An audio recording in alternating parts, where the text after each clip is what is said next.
It does kind of suit him. So let that be an end to the matter. And thank you for your custom, Mr. Eggert Benedict, sir. Shake. With such reasonable rates of interest, I may even decide to come back. This is why I hate grown-ups. Just because I'm a diver, everyone thinks that makes me a liar. The contents of the coat pockets, if you please, broker. But of course, sir, here's the disc for you. Just this one. Pardon, sir? I was expecting another. That is, I deposited another. Another disc? Oh, dear me. I thought he was reaching for his gun.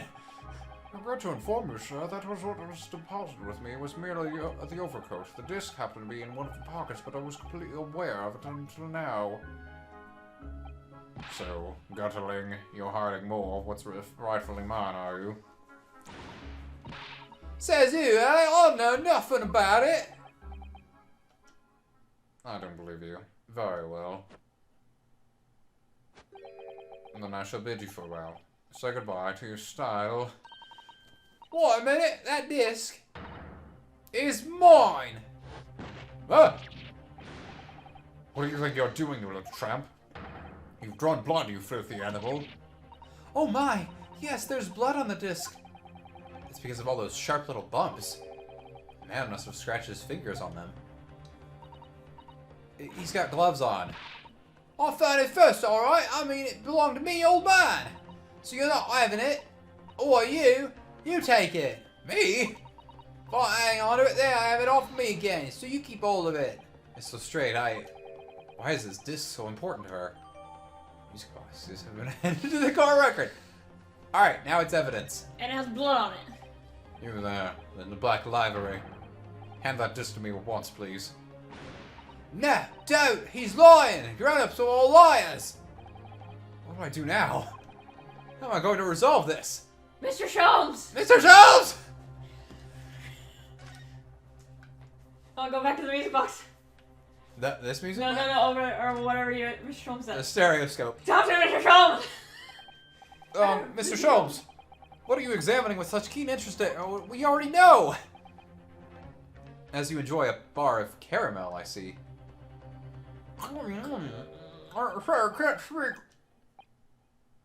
So, you found me at last, Mr. Naruhodo. Sorry? After that young pickpocket sent me on my way, I was forced to lurk in the shadows. Cruelly ostracized as the rest of you partook in the jovial atmosphere of fellowship. I had nothing to occupy my mind, but was too ashamed to let society... He's so fucking depressed that nobody's talking to him! Oh, he feels left out. So, feigning mock interest, I presented to examine the tedious trinkets in this desolate place. He really does have ADHD.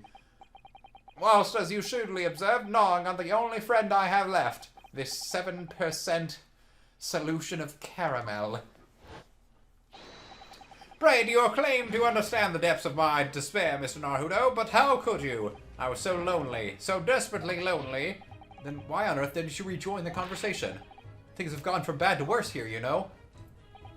Yes, and that is my fault. I fear I have overheard much of your conversation, or rather, in my craving for human contact, my ears devoured every word that was uttered. You really were sad, weren't you? Poor Mr. Sholmes, I feel simply awful for you. It would seem that my inferences are correct. Oh, surely you're not about to tell us that you solved the entire case once again. My dear madam, sometimes I wonder, were my genius for deduction to be commoditized, how much I could pawn it for. It seems Mr. Sholmes has had another of his flashes of inspiration. But who knows if it will help to resolve the situation between Miss Lestrade and the mysterious gentleman. What's the right thing to do here? We'll fucking leave it.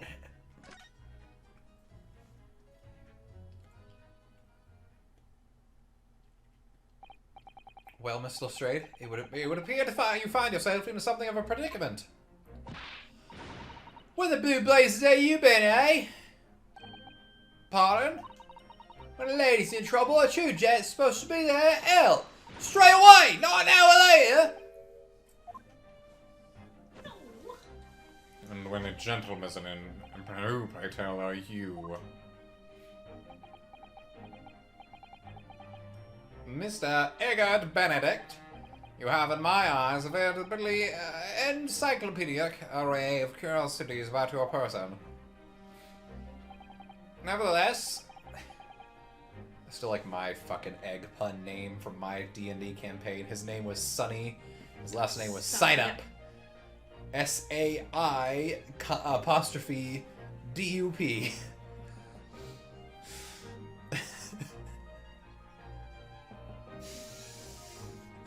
Sorry. I'm thinking about his parents' names and the town he grew up in as well. I think his name was actually, the town name was Benedict spelled backwards and nobody ever got it. I beg your pardon. Why was I suddenly southern there? Yeah, okay, hold on. Let him speak again. Hold on. Actually, history. So the name of the town, I think, was... No, it wasn't Benedict. I think Benedict was like his father's name. What was the... I can't remember. I can look it up real quick. First is this. The true reason for your visit to the pawnbrokery today is something you have not yet revealed.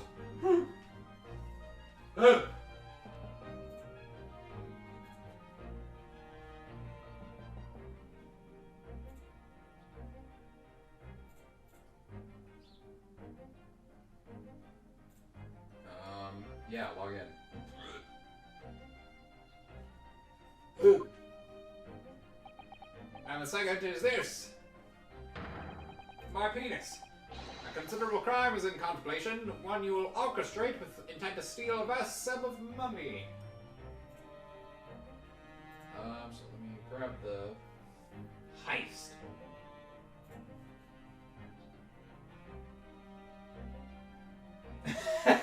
Alright. It was Dacoop, which spelled backwards is poached. Oh. Dacoop. Okay. Yeah, honestly, a lot of my city names, just spell them backwards and you'll get whatever they're based off of.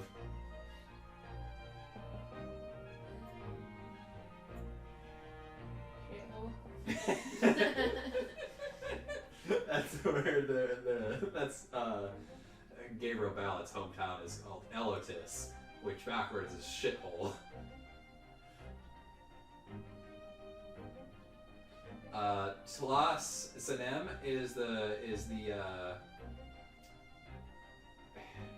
it's not a place that you guys ever went to, but it was mentioned. It's backwards, it's salt mines.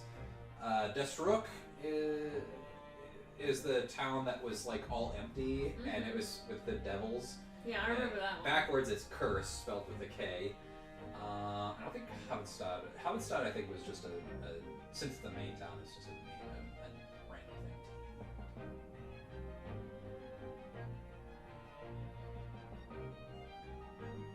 Yeah, I think the southern cities didn't have anything. You just needed something for the beginning. Yeah. But a lot of them were random.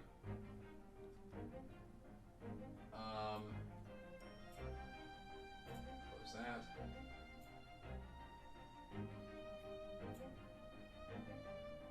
Yeah. Alright, anyway.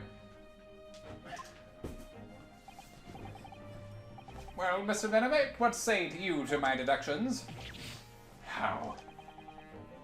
He's turned as white as a hard-boiled egg. Get it?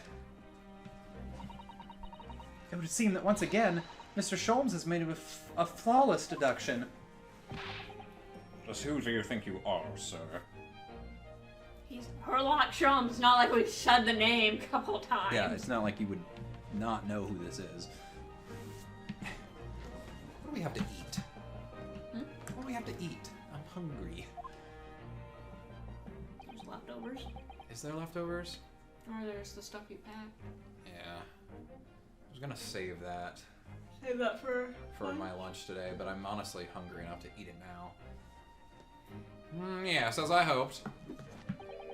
That is precisely the pained expression I was looking for. So, shall we begin? Honestly, I want to go back to the last scene because, like, those two together on screen is too much man meat for me to handle. The time has come for yet another Herlock Sholmes logic and reasoning spectacular. Woohoo! Hooray! Mystery Man's aim. First of all, we must ask ourselves on what business you ventured into this pawnbrokery today. You claim to have followed this pickpocket here, having had the redemption ticket stolen from you on the street. But that is most certainly a lie. The real truth is something quite different. You're holding it up right now. The theatre. As revealed by that which you hold in your hand. Yes, what brought you to this shop in the first place is the staff recruitment flyer. The piece of paper in your hand is a staff wanted advertisement from this very shop. Yet even the most unobservant would soon realize that a man of your appearance has no need for such employ. In other words, there is some ulterior motive for your actions. Where'd you throw that, sonny boy? Get it? It's another egg pun. Sunny side up, you might say. Anyway, the cane which you unwittingly touched to your person exerts an incontrovertible contradiction. What utter rot. I've had this cane for years. A contradiction of which I speak is, of course, the missing ferrule. The end of any walking cane would be terminated with a metal ferrule. The end of any metal ferrule to protect the wooden tip. And yet, a detailed analysis shows the wooden tip of this stick to be utterly bare and naked. Therefore, there's only one conclusion. This rod that you hold in your hand, which appears to be a walking cane, is in fact no cane at all. It's not like the initials are carved into with a fucking hilt. How dare! Do you recoil, sir? Is something wrong? Aye. Be right back. Okay. I will find a snackaroo. A snackerole of honey, as it were. And in your recoiling, you have inadvertently facilitate the answer to the next conundrum to present itself. Namely, what is the truth behind this rod you bear? I have a rod to bear inside of you. Meh, meh, meh, meh, meh. Mr. Sholmes. Mr. Sholmes, please. Yes, your reaction betrays the truth. The handle, which you evidently would like to conceal, is the key to understanding this riddle, you see. The moment I saw it, my suspicions were aroused. What a walking cane demands such a stout handle, mused I.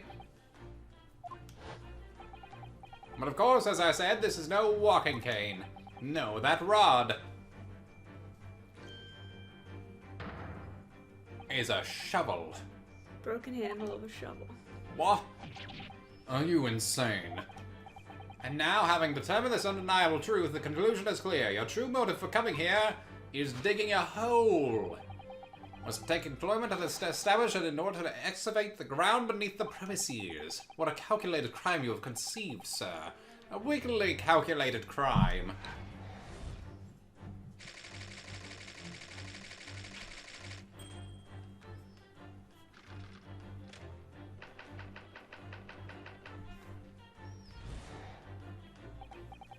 Now, Mr. Benedict, let us continue. For we must expose the details of this elaborate crime you have in the planning.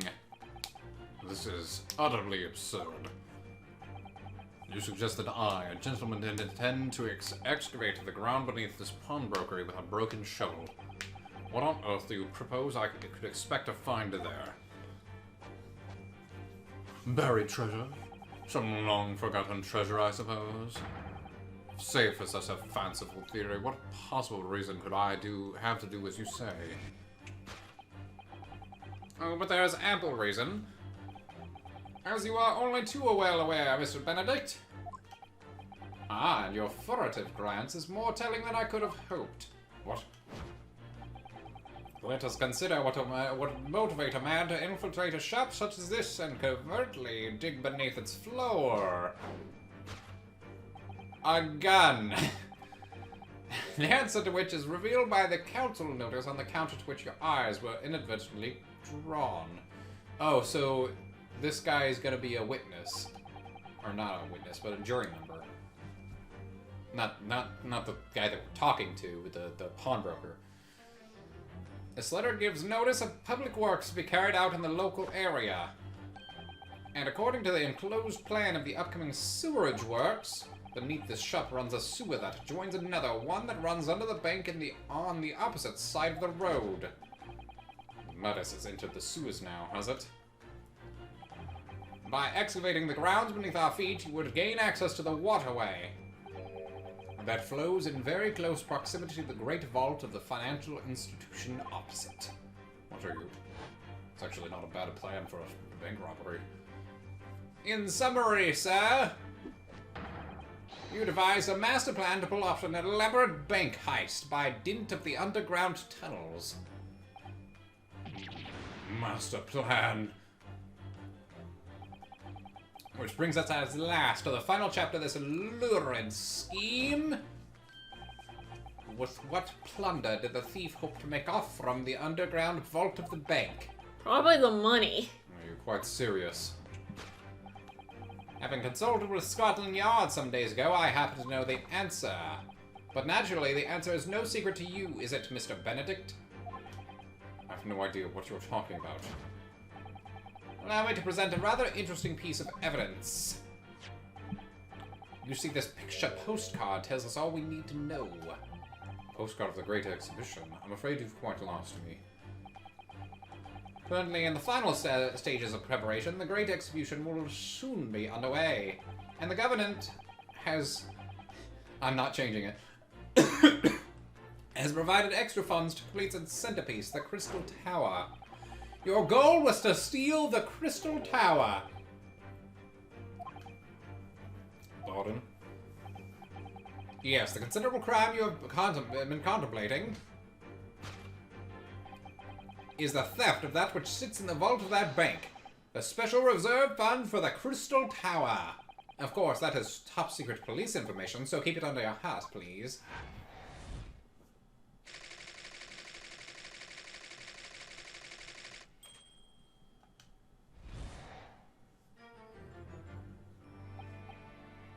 This concludes her great deduction of this pawnbroking puzzle. In top form as always, Mr. Sholmes. Mr. Sholmes. Well, Mr. Haruto? An impressively upbeat deduction for a detective racked with loneliness, would you not agree? Was it true what you said about the bank over the road and what it has in its vault?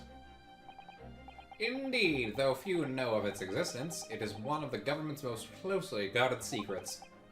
Gregson told me, in the strictest confidence. And you're just telling everybody here. You just announced it to everyone here, rather loudly, in fact. Ah!